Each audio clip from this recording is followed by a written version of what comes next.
ఈ rice milk ఒక 2-3 rice mills visit చేద్దాం అనుకున్నాం. జస్ట్ టు అండర్‌స్టాండ్ అసలు ఏమైనా ఇష్యూస్ ఉన్నాయా ట్రాన్స్‌పోర్టర్ సైడ్ నుంచి గానీ, హమాలీ సైడ్ నుంచి గానీ, ఓవరాల్‌గా ఈ అన్‌లోడింగ్ గానీ, ఫార్మర్ రిలేటెడ్ ఏమైనా ఇష్యూస్ ఉన్నాయా, ప్యాడీ ప్రొక్యూర్‌మెంట్ రిలేటెడ్ ఇష్యూస్ ఉన్నాయా, వీటన్నిటి గురించి ఒకసారి విజిట్ చేసి ఏమైనా ఉంటే సార్ట్ చేద్దాం అనే ఉద్దేశంతో ఈరోజు కామన్‌గా నేను సార్ విజిట్ చేయడం జరిగింది.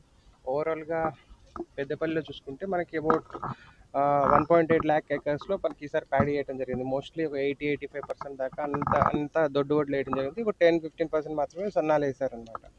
మనం అరౌండ్ 4 నుంచి 4.2 ల్యాక్ మెట్రిక్ టన్స్ దాకా ప్యాడీ వచ్చింది అనుకుంటున్నాం ఈసారి. సో ఇప్పటిదాకా మనం చూసినట్టయితే నిన్నటి దాకా 1.6-1.7 ల్యాక్ మెట్రిక్ టన్స్ ప్యాడీ కొన్నాము. అబౌట్ 380 క్రోర్స్ వర్త్ ప్యాడీ కొనడం జరిగిందనమాట. ఇంకొక 15-20 వేలు ట్రాన్సిట్లో ఉంది, లారీలో ఉన్నాయి, దారిలో ఉన్నాయి, అన్లోడింగ్ లెక్క ఇక్కడ వేరియస్ లెవెల్స్లో ఉన్నాయి. అండ్ నిన్నటి దాకా చూస్తే పేమెంట్స్ కూడా మనం యాజ్ అండ్ వెన్ అంటే ఎవ్రీ 48 అవర్స్ కట్ ఆఫ్ లాగా పెట్టుకొని 48 అవర్స్ నుంచి ఒక 2-3 డేస్లో పెట్టేసుకొని చేస్తున్నాము. నిన్న ఈవినింగ్ వరకు అబౌట్ 270-280 క్రోర్స్ దాకా పేమెంట్స్ కూడా అయ్యాయి అనమాట. ఇన్ఫ్యాక్ట్ మనం చూసినట్లయితే last Saturday Sunday second Saturday ఉన్నా కానీ గవర్నమెంట్ ఆఫ్ తెలంగాణ ఈ బ్యాంక్ ఎస్బీఐ వాళ్ళతో మాట్లాడి సాటర్డే సండే కూడా పేమెంట్స్ ప్రాసెస్ చేయడం జరిగింది అన్నట్టు. సో ఇన్ఫ్యాక్ట్ అరౌండ్ ఒక 68 ల్యాక్స్ దాకా గన్నీస్ మనం చేసాము. 120 మిల్స్ రన్ అవుతున్నాయి. ఆల్మోస్ట్ ఒక 330 ప్యాడీ ప్రొక్యూర్మెంట్ సెంటర్ నుంచి ఇవి చేస్తున్నాం అనమాట.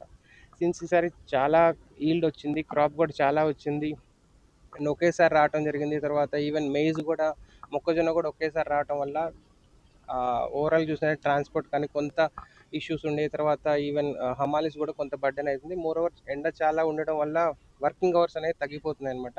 దానివల్ల కొంత ప్రెషర్ ఓవరాల్గా ఉంది. బట్ చూసుకున్నట్టే లాస్ట్ 1 వీక్ 10 డేస్ బ్యాక్ మేము డైలీ ఒక 6,000-6,500 మెట్రిక్ టన్స్ మాత్రం కొనేవాళ్ళం అన్నట్టు సింగిల్ డేలో.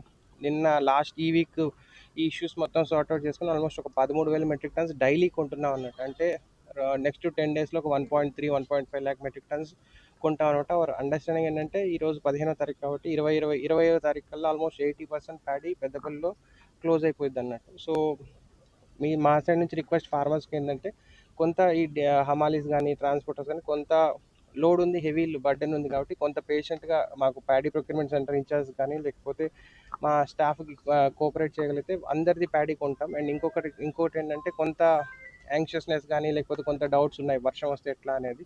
మొన్న కూడా మనం వర్షం వచ్చింది, అరౌండ్ 700-800 మెట్రిక్ టన్స్ వర్షం వచ్చిన తడిచింది. అన్నిటిని కూడా మనం ప్రొక్యూర్ చేయడం జరిగింది, ఎక్కడ ఇబ్బంది లేకుండా చేసాం. సో ఫార్మర్స్ కొంత పేషెంట్గా మాకు కోఆపరేట్ చేస్తే almost entire paddy will procure అనమాట. We are also very thankful. Millers కూడా 120-130 మిల్స్ అందరు కూడా ఎక్కడ ఇబ్బంది లేకుండా కంపారిటివ్లీ వేరే చోట్ల ఎక్కడ ఇబ్బంది లేకుండా మనకి అన్లోడింగ్ చేస్తున్నారు, కోఆపరేషన్ కూడా చేస్తున్నారు కాబట్టి వాళ్ళకు కూడా వి థ్యాంక్. అండ్ ఇంకొక చిన్న అప్డేట్ ఏంటంటే ఇవాళ మెయిజ్ కూడా ఒక చిన్న అప్డేట్. జనరల్లీ ఏంటంటే మనకి ఈసారి 18,000 ఎకరాల దాకా మెయిజ్ వచ్చిందనమాట. జనరల్లీ ఇంత రాదు, చాలా వరకు కాటన్ నుంచి కన్వర్ట్ అయ్యారు.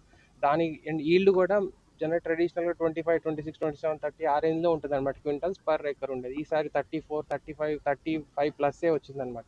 ఆ లోడ్ కూడా మాకు రావటం జరిగిందనమాట. అది కూడా ఒకేసారి రావటం వల్ల మెయిజ్ కూడా మాకు కొంచెం బర్డెన్ లాగా అయింది. దాన్ని కూడా ఆల్మోస్ట్ 5-6 ఇయర్స్ తర్వాత government of Telangana first time maize